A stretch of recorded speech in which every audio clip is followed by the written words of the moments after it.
Welcome back. And looking at the workshops, this is workshop 1, where we're going to look at the role of mine closure intangibles in ESG implementation and achieving net benefits. I'm going to acknowledge the owners, acknowledge the traditional custodians across the lands on which we live, and obviously in which we work, and we pay our respects to elders past, present, and emerging. In this specific session, we have 2 speakers. We appreciate their presence. We have Chris McComb from MCA, Minerals Council of Australia, and we have Benton Lyons. I'm going to introduce both of them right up front, and then one will feed straight into the other, with Chris speaking first and Benton speaking thereafter. So Chris's background, as I say, from the MCA, Minerals Council of Australia, he's a general manager in sustainability. He has over 20 years of experience working in geoscientific, environmental, sustainability policy and practice roles, both in the public sector and in the private sector in Australia and internationally. He leads an initiative supporting the minerals industry's environmental, social, governance performance, and is working towards sustainable mining systems in Australia. Prior to the MCA, Chris was a manager of major projects for the Queensland Government's Abandoned Mines Program and working as an environmental consultant across Australia and the UK. So we appreciate that Chris is on board with that kind of a background. On top of that, we have Benton Lyons immediately after that, and he is Iluka's business risk individual, specifically in the discipline of business and risk. He's worked across various resource companies in the risk assurance and insurance space, both in projects and operations in Australia and worldwide. Obviously, his passion lies around the benefits that good risk analysis can bring to any opportunity or problem across the resources space. He holds a bachelor's degree in earth sciences. And without hearing any much more of my voice, I'm going to hand over to Chris. Great. Good afternoon or good morning, everybody. It's nice to be with you all. Look, before I begin also, I'd just like to acknowledge country that we're all sort of on today. In my case, it's that I'm talking to you all from the country of the Ngunnawal people here in Canberra, and just pay my respects to elders past, present and emerging. I'm here today to give you all a little bit of a helicopter view, I guess, of the intangible ESG factors in mine closure. So it'll be perhaps a snapshot, I suppose, of the industry context, the context of third-party drivers, and what all this means in a closure context in terms of opportunities. Just to kick off, in terms of how the industry is positioning around ESG commitments and how it's publicly positioning around ESG performance. Look, certainly the minerals sector is certainly a leader in both individually as well as collectively committing to contributing to sustainable development, all its various ways. In our case, our MCA members are signatories to Enduring Value. That's our sustainable development framework. And as part of that, there are several specific principles which relate to mine closure, continual improvement in environmental practice, contributing to biodiversity, integrated land use, as well as contributing to the social, economic and institutional development of communities with which we operate. Now, that said, we are one association of many. A number of Australian companies are also members of the ICMM, World Gold Council, and they are also participating in a range of other initiatives, aluminium stewardship, Copper Mark, and others. So our commitments are on the public record to do more than just meet our regulatory requirements. Underpinning all these initiatives, of course, or certainly a consistent theme, is we're all committed to contributing to the achievement of the UN Sustainable Development Goals. And that is certainly a theme that runs through all those different initiatives. Just touching on tangible factors. Look, I won't go into any detail on this at all, but these are factors obviously that can be measured and monetized, capital closure costs, employee expenses, asset net present value, and so on. I'm only really putting this up there here, not to preach to the converted, but just to provide some contrast with the next slide, where we'll start to talk about some of those intangible features. And the finance sector and certainly corporations understand these factors, extremely well. They're absolutely central to business consideration and business planning. As we move on to intangibles, however, things do start to become, in my mind, a little bit more interesting. An intangible factor is defined as an identifiable, non-monetary, and without physical substance. And while that is certainly the case, it is absolutely material to the success of our businesses. These factors can have a significant impact on the business, outweighing many of the other factors. I'd just like to point you to the chart on the left-hand side, which was produced by Ernst & Young in 2020 as highlighting the top 10 business risks for the mining sector. And you will see that social license to operate or license to operate really does sit very strongly in that number one spot, and certainly has hovered in number 1 or 2 over the last 5, probably 10 years. Now, ESG performance by the industries is absolutely fundamental to the business in a wide range of ways. One, it's about demonstrating our alignment with the commitments that we make publicly. So some of those commitments that we previously highlighted. So it's about building community trust and support, and increasingly political support. So it's very much about establishing a base for our social license to operate, if you like. In addition, there are a range of other drivers in this space. The investor space, look, that's a little bit of a no-brainer. The investors have become increasingly active and increasingly interested in terms of what the industry is doing in the ESG space over the last 5 or 6 years in particular. There are a couple of course, flagship initiatives, climate change and others, which we'll talk about, but they're interested in the spectrum of work that the industry is involved in. So increasingly, our performance is directly linked with our ability to access capital into the future. Secondly, and growing certainly, it's about access to markets. Our customers want to understand that the materials that they've sourced are responsibly produced. That's becoming an increasing narrative across many commodities. You will see there's a couple of responsible sourcing initiatives that I've just noted there on the screen, the Copper Mark, Better Coal, and others.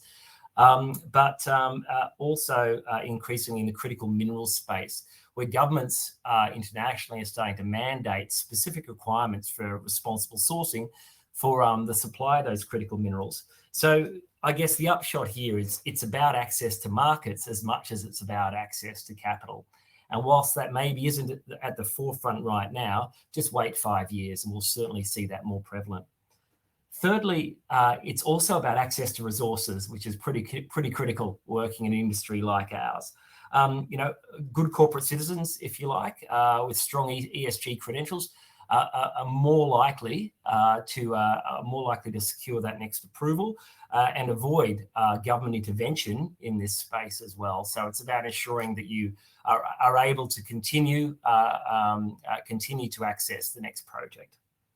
And as you're aware, there are a plethora of standards and responsible product sourcing initiatives that have emerged over recent years, some of which I've highlighted there, all of which try to apply discipline and to the assessment and reporting of those specific intangibles, if you like. So in terms of the influence on post-closure objectives, what is the role that intangibles play? Well, as closure outcomes move towards leading practice, ESG intangibles or ESG factors become increasingly important as we move from, let's face it, the baseline regulatory requirement of providing a safe, stable and non-polluting site at closure through to enabling that site to be made available for social, cultural and environmental land uses, right through to a more net benefit approach, talking about social transition, regional-based integration and partnerships very, very much sit at the core of that. And as we move from the base case through to leading practice, those intangible factors become broader, increasingly interrelated, and perhaps increasingly challenging to navigate through that process. In addition, we move from what I consider to be a risk-based approach strictly, so a fairly narrow approach focused on really consideration of liabilities, through an approach that's focused on opportunities, essentially. So really looking at the value add that the industry can provide. Look, intangible factors, are absolutely central to ESG, but they're often difficult to measure. And as you're all aware, outcomes in this space in particular are very difficult to measure. One of the key factors that everyone continues to talk about, although it's quite a dated term now, is the social license to operate. In many ways, this is the one factor that is the culmination of all the other factors that sit underneath that, or that companies undertake. Also, our ability to contribute to the broader narrative, the global narrative, you like. So that's the UN Sustainable Development Goals. Company reputation is an intangible benefit from good ESG performance. Workforce value and transition of the workforce, biodiversity, social values, social impact, and also embedding in environmental values to build regional resilience into the future. And that's really important from a closure perspective, because we play a very long game as it relates to mine closure. The finance sector and others have moved, of course, over a number of years now in an attempt to quantify some of these values. For example, through the Task Force on Nature-related Financial Disclosures. Now, this is a process that's just kicked off, but it's really trying to build on the body of work that sits around natural capital in quantifying and building a better understanding of individual investments, individual assets' effect on biodiversity outcomes. So what's different about closure versus considering ESG factors as part of broader operation? Well, we know it's essential, of course, to consider ESG as we from exploration right through to mine closure. They very much sit at the heart of good practice and the industry's social license. However, you do need to look at these issues through a closure lens, because closure does throw up new challenges, I suppose, mainly driven by the very long lead times and the very long lifespans of decisions.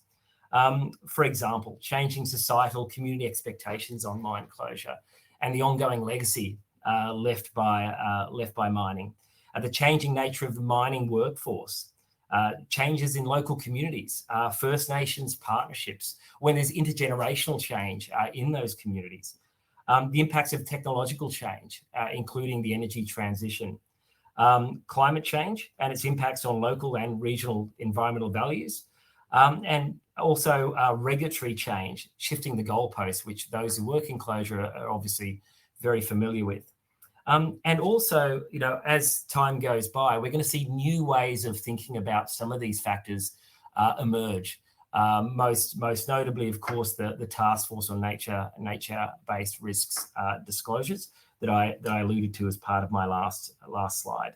And these factors all combine to have a fairly significant impact on the way you plan and the way you make decisions over the very long term.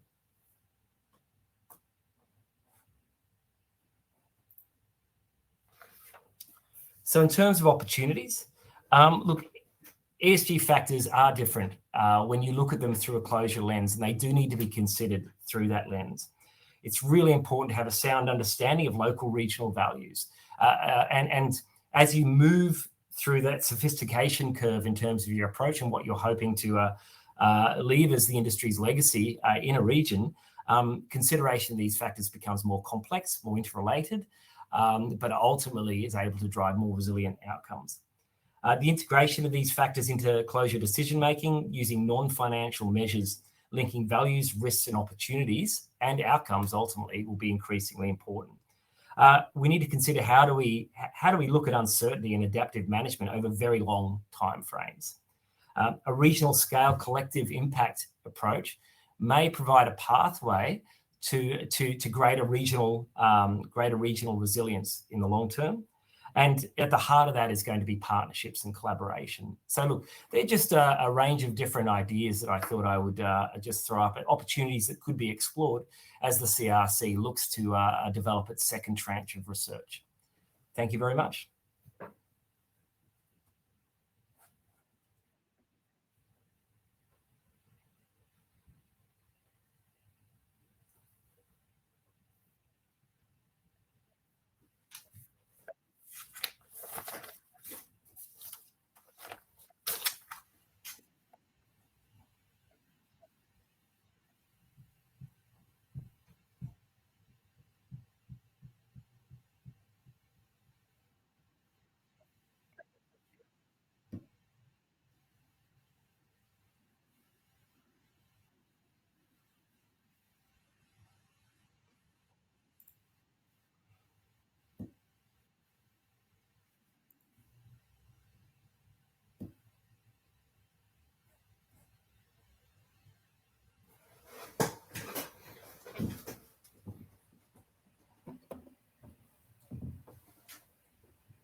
Okay.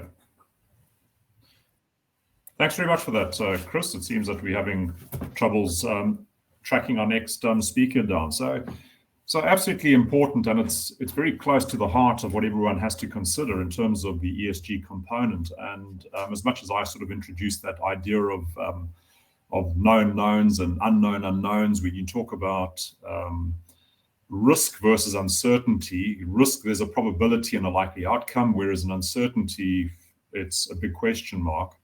And then when you talk about tangibles, typically measurable, and you can quantify in terms of dollar values. And as you said, intangibles, not so much. So it's absolutely core and key to what I wanted to go through in terms of the workshop we've got coming up. And I really appreciate you putting that down. One, I suppose, some of the factors, and since we're still trying to find if Benton can actually come online to present, but the whole idea, my understanding is that the idea behind an SLO, a social license to operate, is actually being replaced by the acronym ESG, where the S part of ESG incorporates that social license. Am I missing something? Because I don't hear SLOs talked about as much in the last year or two compared with, say, the last 10 years. Yeah, look, I think you're absolutely you're absolutely right, Eric. Look, the terminology is being replaced. It's interesting when people talk about social license to operate. I think there's a broader understanding of that still as we move into the new nomenclature, I suppose, in this space. But very much that would be sort of central to I guess the new ESG. The new ESG, I guess, sort of capture of all of that. Yeah, very interesting.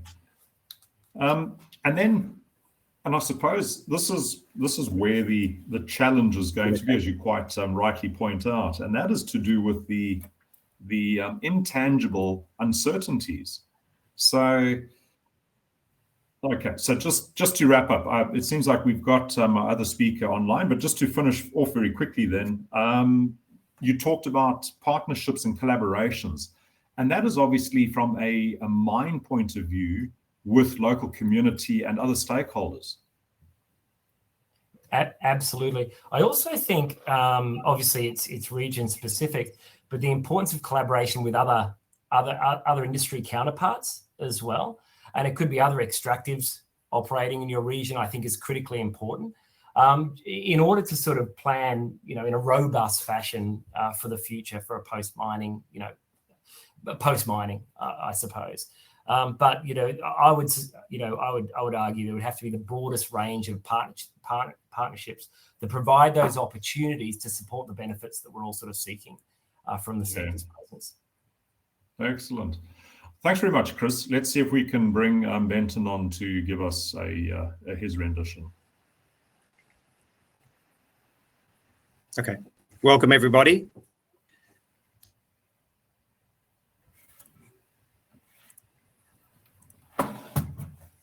Welcome, everybody. I just wanted to talk through a few things from a company perspective, particularly around ESG challenges that we face on a daily basis. I guess just simply employment is no longer enough for various communities. There are constant expectations from the community that are mounting. In some areas, we've operated for a number of years, and we've had one of the learnings from that is we've had many different engagements, whether it be geologists, whether it be operations personnel in terms of speaking to landholders, and also community officers. And the challenge is the landholder stays in one place, but we have turnover of personnel, engaging with those landholders. So the key learning from that is you need to document what the commitments are, but also live up to the commitments that you've made, because you'll certainly be held to account. The changing role of social risk management as an emerging discipline, and the way we look at detecting trends, the role that social media plays is very important. So detecting anything where there's upset or unrest or concerns by the community is something that a social risk team works very closely on, and they have some mechanisms that I'll talk to a little bit later.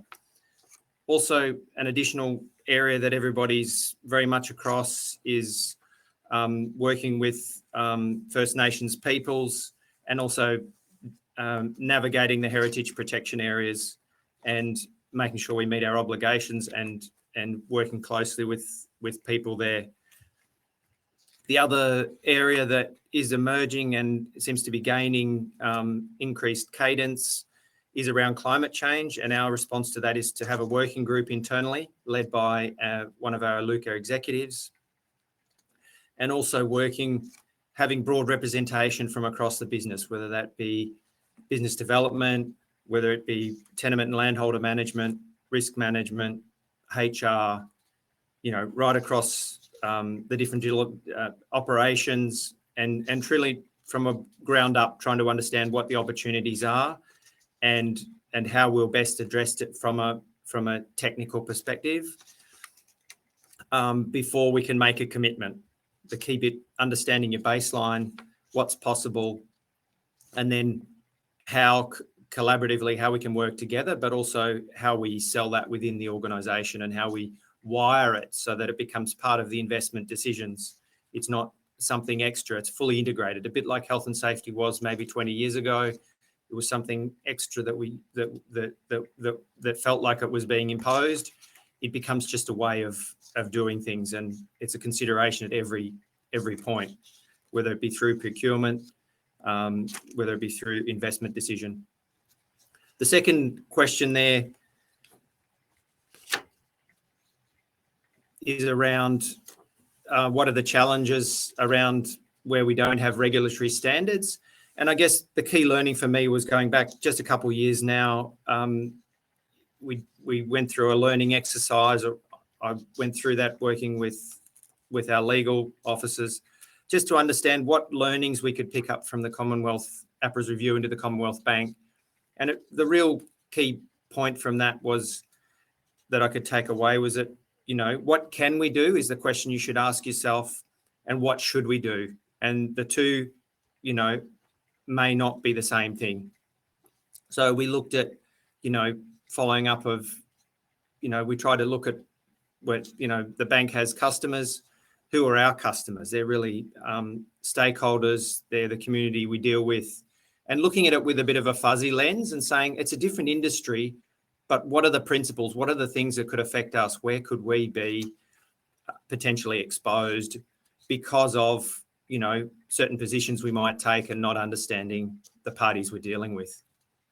An additional piece that we've been through in the last, particularly this year, is defining a risk appetite statement. I think that's fundamental to help anchor an organisation into what it will and won't do, and being quite explicit. It's not just a statement of intent. It really goes into the key areas. How do you view governance and values? Where do you sit on health and safety? Where do you sit on social risk? Where does the organisation sit on balance sheet strength, culture, people and capability, climate change, and other strategic risks you might have, in addition to the operational issues. Going through that exercise internally has helped create a clarity of thought and the way to respond to emerging issues that I think allows you to anchor yourself somewhere and have a coherent strategy and a response rather than being reactionary. So that internally I found as an extremely powerful tool, equally aligning people, but it's also linked to your business strategy. So it's just giving people more guidance and then setting really your direction. And thirdly, what other processes do we use to manage and identify ESG related factors as part of business operations? Just expanding on the risk appetite, we have key risk indicators, which sort of are not KPIs, but really guideposts around when you're operating within the range that you expect to be. And when you're outside of that, you can take specific actions. That is really good because that tightens up over and above the appetite. It gives you further constraint around where you believe you should be before you need to act. So reporting that to exec and the board based on certain metrics. That is, I think, another piece to assist with managing ESG related factors that might be facing. Additional areas, monitoring external trends, events, other industries. For example, initially it's at the moment it's oil and gas, fracking, coal that are the main targets. What's going to happen now? We're starting to hear conversations around cement. We also use coal in our process to create synthetic rutile. So we're looking at ways that we can deal with that. So just looking at where things are going rather than it's just going to stop, with the primary energy producers. It will be those in smaller industries as well, and looking at how you can increase your efficiency, but also how to mitigate or re-engineer the process to be less carbon intensive. And then thirdly, another area, particularly around the social risk, is really we've set up internally some stakeholder sentiment indicators. So whenever anybody has an interaction with somebody from community, whether it be an operations personnel or somebody from the community's team, they will log that. So that, in addition to what we get through social media, gives us an idea of whether things are trending upwards or down. So rather than looking at each point and saying that's a high rating or a low rating, looking at what's happening with the trending is a very powerful tool that we're starting to use to then have, a way to look at what's changing and how we should respond in our own backyard, outside what's happening more broadly through external factors. So they're the key areas that I would like to cover off this morning. So thank you very much. Thanks very much. Thanks both Chris and Benton. Just to quickly wrap up. So certainly ESG factors factoring into closure, absolutely critical. The intangible component, the uncertainties associated with it, the feedback, and I'm just going to mix the two together to give an overall take or view on it. There's that absolute importance of ensuring that you're monitoring that social media aspect, because it seems to have quite a significant influence. And we've seen that with the coal industry, the oil and gas industry, operators in general, different commodities, different countries, cobalt from the DRC, we all know that story. Haven't we heard that before? But all of these kinds of things have a significant impact on closure. And as we head towards closure, in fact, it has an impact on operations long before you even get to closure. So therefore, ipso facto, it has an impact on closure as well. Then, of course, we've got the various instruments and methodologies of going about factoring in these various risks and uncertainties. And some of them we're not necessarily all over, especially again when we come to intangible and or uncertainty. I mean, we would have thought that heritage as a component or cultural impetus in a certain region would have a significant impact as well. And these are the things that are becoming stronger and stronger and more prevalent as we move from or planning under operation and head towards closure at any point in time. And I quite liked that piece, Benton, where you were talking about stakeholder sentiment indicator. And that's an interesting one, because ideally what you're doing is you're getting direct feedback from stakeholders, not just from shareholders or from communities, or it's almost like a globular or global kind of feedback loop that you need to now act and react on, dependent upon what kind of sentiment is being fed back to you as an organization. Yes. So, gentlemen, thank you very much. And mindful of time, we want to move into the breakouts. And very, very quickly, I'm going to quickly go through what the three breakouts are going to be considering. So the first breakout will look at an intangible component, the intangible lens, and that's going to be led by Ed.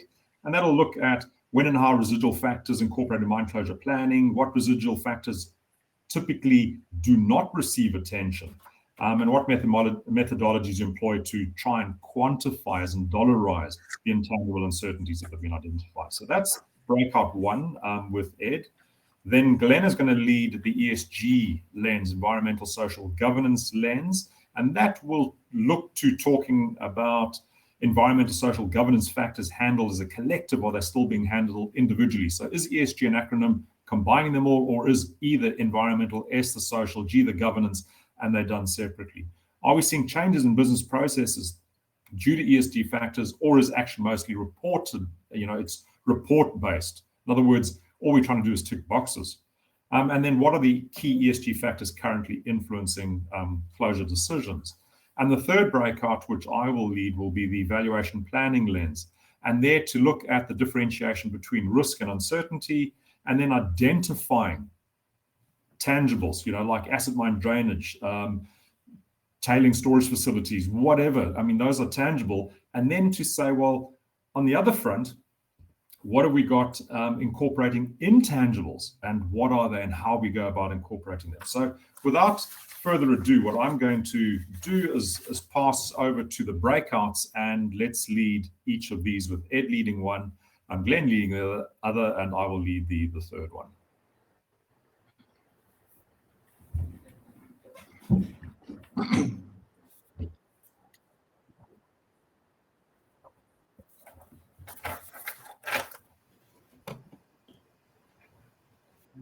Okay, so hopefully I'm still in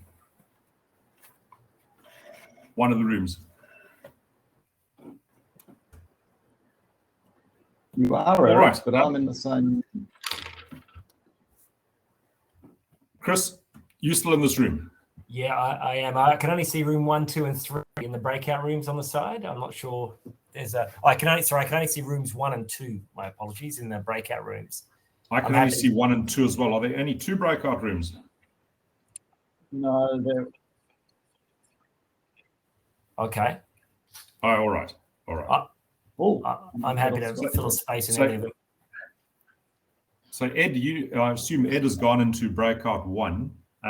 Glenn, you need to go into breakout 2. And Chris, I assume you can go into whichever one you choose. It's random. Sure. And I'll have to wait for breakout room 3 to be. I thought I was breakout room 3. Okay. I know breakout room 3.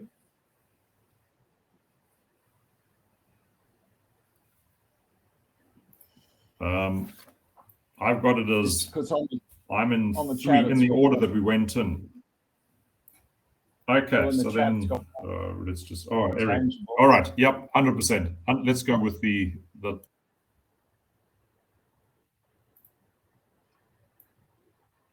breakout rooms. Okay, let's see.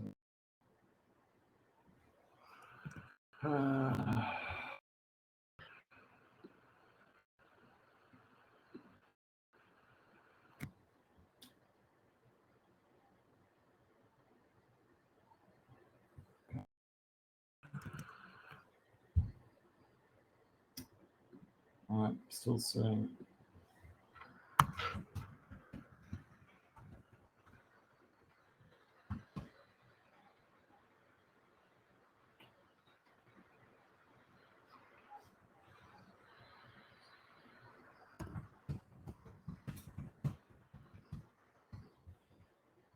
Oops.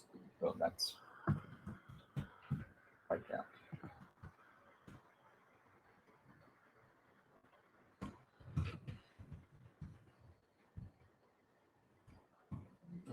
Okay, who can I talk to?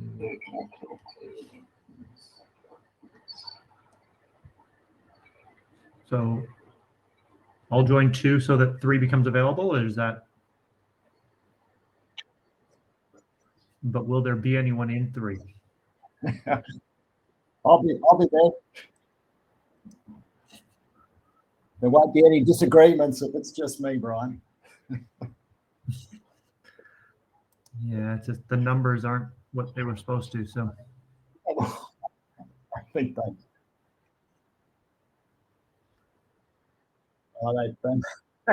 They've gone away from their desk. Oh, I won't take this as a vote of confidence.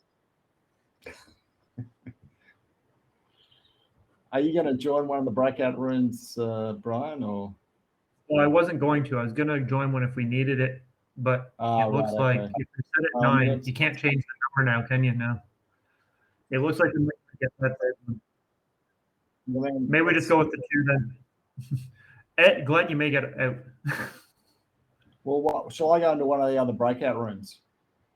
Yeah, why don't you go into number 2 to make it? Yeah, I can and just maybe I'll be part of the conversation via questions if we run dry. So.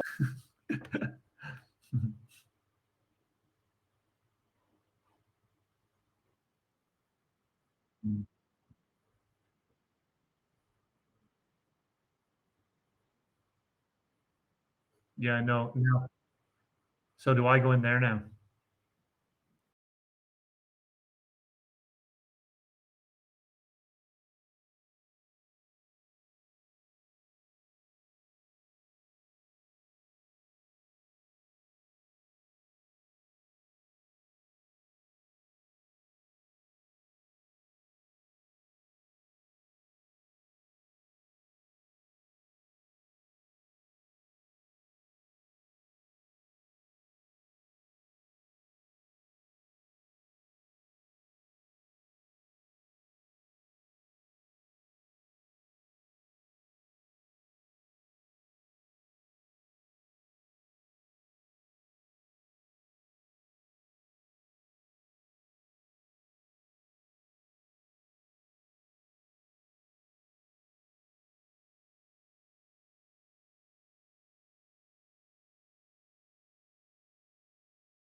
There.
Yep.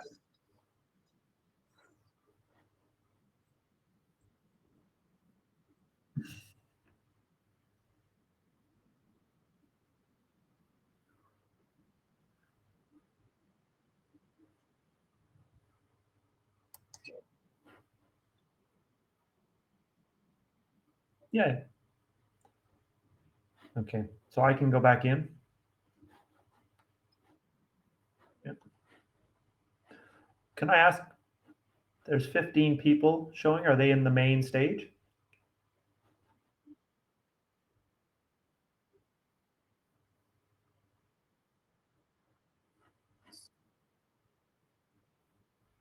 $19 now. So did they not get transferred into a breakout?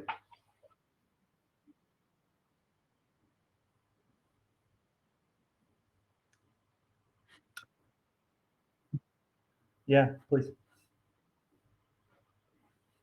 Hi. Yeah, hi. If you are interested in joining one of the breakout rooms, please select it, the room, and it will take you in.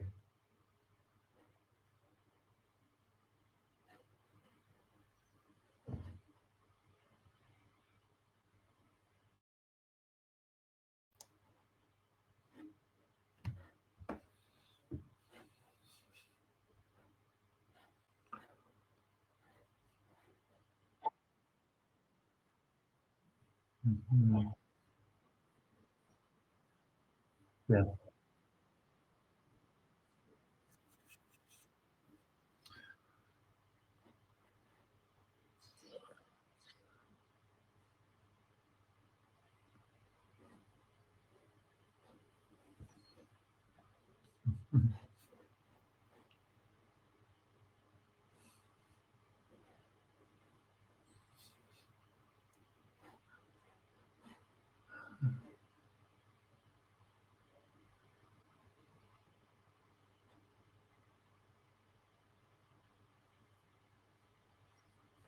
Mhm.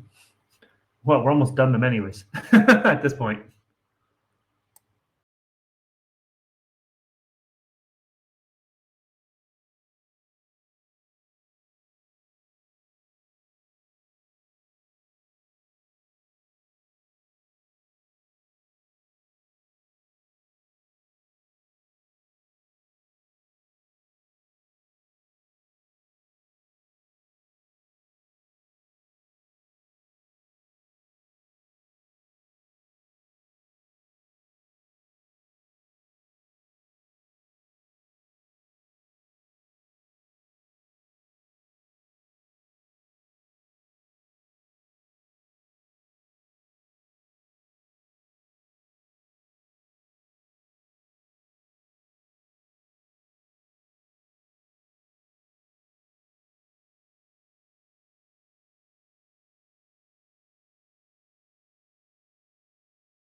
Right, thanks. All right, so yeah, I think we were just about to call it on time in our breakout, but I guess that was forced on us, and we're all back. So good stuff. What we want to do is a quick wrap up in terms of each of the breakouts, and I'll hand over to Ed and then Glenn, but let me just give a quick synopsis of what we were largely talking about and focused on in our breakout. Eric, can I? Hello. Eric, can I? We didn't have a breakout. Anybody that we didn't have anybody in, so I won't be giving something up. So I just thought I'd let you and Ed. No, you can actually talk for a little bit longer than your 5 minutes if you so desire. You're too kind. All right, thanks. Okay, so we were the group that I was looking at. We were looking at valuation and planning lens, and a couple of things came out, not least of which was ESG. Obviously, there's a huge role for ESG, certainly from now into the future. But ESG is not necessarily only about the negatives. There's also a number of positives that can come out. And in this valuation process or planning for it, one needs to take into cognizance the fact that not everything is negative. Of course, physical ore extraction or earth moving and disturbance is a negative and has to be repaired. But part of what we're talking about is in terms of unknown unknowns or residual risk or uncertainty, intangible uncertainty, may not necessarily be a negative thing. It could be a positive thing. And we could throw a few examples in there, but just keep an open mind. But one of the key points that came out through our discussions was the role of government. And this is whether it's a state government or at the federal level, it doesn't matter because we're only talking about Australia really here, but bear in mind this is a global issue. So let's just talk about government controlling as far as a country's concerned. And there's a thinking that the government should be far more involved in terms of looking at life beyond closure, in inverted commas. When we say life beyond closure, it's of suggestion that potentially a government would control a pool of funds which had been contributed to by various mining companies during the course of positive cash flows, of course, to build up reserves, to build up a fund that on closure, the government would say, right, the standards for closure are X, Y, Z. All these various things have to be done. They've got a pool of funds that can be used to ensure that every single closing operation is rehabilitated and cleaned up according to its standards. So that's one significant point that came up, because there's a feeling that government, it's all very well that they've got all the rules and regulations, but they don't necessarily get involved in terms of closure stroke post-closure. And again, the question is, should they? And part of what we're saying is, if we want consistency and the devolvement of good closure principles, post-closure principles and monitoring, etc., then maybe they should. One of the other things that is worth considering, but without spending too much time going into it, because it could be a research topic looked at in the future. And we heard from one of the previous speakers this morning talking about bonds and instruments, and I just raised the fact that, you know, short of the entire world meeting with a global financial crisis because of CDOs or collateralized debt obligations, no thanks to supposedly intelligent people working in investment banks on the New York Stock Exchange, and they put the whole world into a house of pain. If you set that aside and you have different kinds of instruments, is it possible to introduce some sort of a financial derivative that allows mining companies to invest or buy into, I suppose one would say, much like carbon credits? So you buy into these instruments, and that allows you to be covered for a certain amount of intangible uncertainty beyond mine closure. I haven't given that a hell of a lot of thought, but I'm just planting the seed because it's something that I think may get some traction without trying to confuse the the individuals who actually might benefit from such a product, you don't want to make them so complicated that no one understands them. But there could be room to consider different kinds of financial instruments that will compensate or cover a post-closure world or a post-mine closure environment. I say that because we all know that in the old days, you used to add money to a sinking fund or to an environmental trust or environmental rehabilitation fund, and it comes off your balance sheet, comes off cash flows, and you set it aside, and then hopefully you've got enough money set aside to do your rehab. But we still come back to the point that there's some residual element unseen, some residual risk, some residual uncertainty, which we can't see at this stage beyond closure. So is there some sort of an instrument that can be put in place to give us some sort of a comfort on that? Then, of course, with those things like your investment industry. So you don't have to have these instruments which are solely held or owned by the mining company per se. They could actually be instruments that your normal man in the street or whatever high net worth or sophisticated investor is able to trade in short, long positions, whatever. So that's also a thought that that came out. What else have I got as the key points? At the end of life, who owns the intangible risk? So this is what led us into maybe government should take it over. So who actually owns that intangible component, intangible factor? It doesn't have to be a risk. Who owns it? So after mine closure, who owns it? The problem we have right now is that we know that mine closure certificates are very hard to come by. They are seldom issued.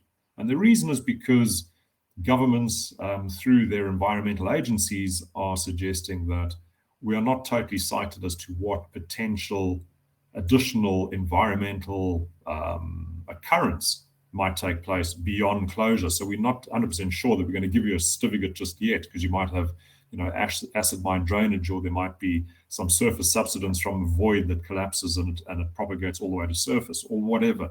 So it's very hard to actually get a mine closure certificate. And that then partly led into, well, then if government took ownership of it and they rehabilitate it according to what their set rules are, then maybe we can actually have closure certificates issued. And the previous directors can walk away thinking, well, 10 years' time, they're not going to be sued or liable for some event that occurred despite being post-closure. I think those are the key points that that we got through. There were one or two other points that I wanted to get to, considering some of the methodologies, things like using to try and assess and look forward to what a mine closure might look like in post-closure. What tools do we use? And are we using the right tools? And if we are, like a DCF model, a discounted cash flow model with a net present value, and if it's an NPV, then discount rates. And then are we talking about the correct discount rates? How do we go and quantify? Notably, can you put a discount factor on an unknown intangible or an intangible unknown? And it's, or intangible uncertainty, which is an unknown. Is there some sort of mechanism to get to an answer in that? And that's potentially room for further work over the next number of years in the CRC. So on that, I'm going to hand over to Ed. Okay, thanks, Eric. So we had a very interesting chat about intangibles, which is a fairly, I think it's a pretty tricky area to think about, but it was a good chat. So let me just try and summarize it in some sort of order here.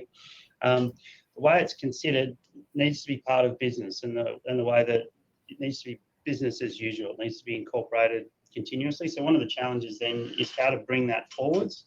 And we had quite a few discussions around that, but it certainly involves bringing more people to the table and getting those perspectives. So discussions with communities, that type of thing. A lot of the trajectory is set during early study phases, so pre-feasibility, feasibility study. A lot of it's set back then, a lot of the way that it's going to play out. So one of the suggestions was a sort of a JORC style, not actually JORC obviously, but that sort of style where it's got some structure around how to incorporate it. Ultimately, intangibles need to be treated with the same level of significance as tangibles. So somehow we've got to bring them from being off on the side and into the main decision-making framework. but then how to incorporate them. So that was a point that Eric made just before about how to bring those sorts of things in. And particularly if we're looking at a value-based metric, it's how to bring intangibles into that. We talked about risk assessments for intangibles and the fact that if you do that type of risk assessment piece, it needs to be actually within that framework, not as a separate standalone package of work. It needs to be fully incorporated in, and it needs continual engagement and assessment and reassessment. So there needs to be an acceptance/expectation that those intangibles will change through time, and they will change depending on who you're talking to as well. We then touched a little bit on the effectiveness of communication and how to incorporate different stakeholders in those from different communities and various other groups into those discussions as being critically important, and how to get their opinions out. Because part of the challenge of the intangibles, I suppose, is that if it's in your blind spot, you can't really do anything about it. So it's trying to get it out of your blind spot and putting it somewhere where you can actually put some focus on it. So the more people you talk to, the more likely you are to be able to identify what those intangibles are. There was a good comment made that informing is not genuine engagement. So that engagement piece around the intangibles needs to be a communication piece, not a one-way passage of information. And again, it has to be continual, not just sort of at the start and then again at the end. It needs to be part of the process going through. And we also talked about the importance of capturing that communication, just so you've got a perspective of how the way you're considering those intangibles may have changed through time, and the community sentiment may have changed through time. So keeping that documentation captured is important as well. We then talked quite a bit about surveys as a mechanism to capture people's perspectives on intangibles. And there was some discussion about the fact that it would be preferable to use essentially the same type of survey process in all jurisdictions. So there's some sort of standardization of the way that that's done. And it's possible that there could be some input or insights to potential intangibles that could be gained from other groups, not necessarily the groups in immediate proximity to the operation. We then talked a little bit about the layers of intangibles. So some things that are far more measurable, so sort of soil quality type things potentially, compared with things like dump aesthetics. So whether the dump looks the way people want it to look, as an important sort of differentiator in the intangibles conversation. And then we talked a little bit about the challenges regarding how to reach consensus, because when you talk to a whole bunch of people, the more people you talk to, the lower your probability of getting everyone to agree is starting with the second person. We talked a little bit about some of the challenges in using surveys to do with biases in the way that they're set up, and the potential for impartial participation in surveys and those types of things as well. And the point was made that I think is really quite important, that that's standard across surveys, but it's probably significantly more acute when it comes to intangibles. You're going to get a bigger spread and possibly some more challenges in terms of getting any type of consensus on it. I think that was the majority of what we covered. I can probably pass it back to you, I think, Eric. Excellent. Right. Thanks very much. And well, thanks very much, folks. So that's been very useful. And as a last wrap up, so we've had a good number of talks today. We've had a good couple of themes that have arisen as a consequence of what we've gone through the presentations this morning, and then in the workshops, the breakouts, and what has been reported back now. And there is a fair amount of work that is still to be done, which I think is thankful as far as the CRC time is concerned. Otherwise, we'd be ending this mandate right now. So on the positive note, what I've done is I've captured, if we can just share the screen there, I've captured a few key points that one will have to look at going forward. And this is not all inclusive. So the intention is here to capture the key themes where we're talking about, government's involvement. Example, the government would be looking at that final point. They provide a framework and recommend solution-based processes for identification, evaluation, et cetera, et cetera. I'm not going to read all the words. You can read them there yourself, but I'll go through these pretty quickly.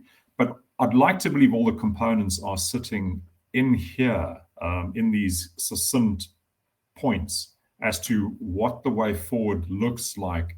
I won't say from all the various CRC time drivers point of view, but in terms of what the evaluation, valuation, intangible, tangible, risk, uncertainty, quantification, identification kind of framework looks like, bringing in a number of I suppose,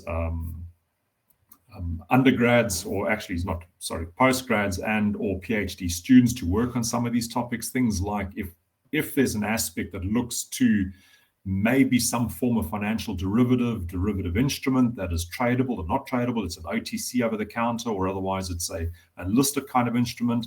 Research needs to be done to see whether that has a place.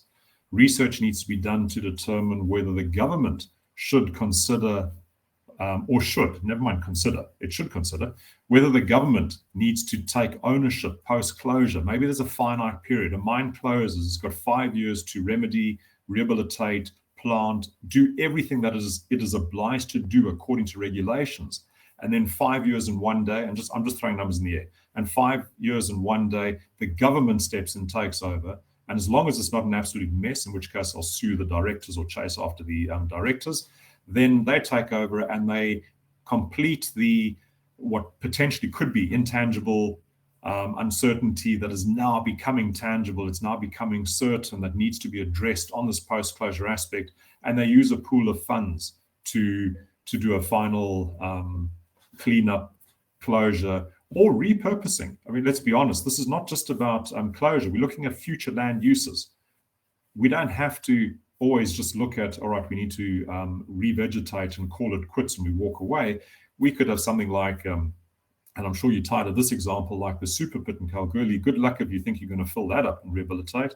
So it potentially has an alternative use. Now, whether that is as, if you let water flow into it from the water table, it could become a scuba diving club, or it could be a water park, or I don't know. I don't have the answer, but it could have a benefit rather than just being this hole in the ground stroke liability.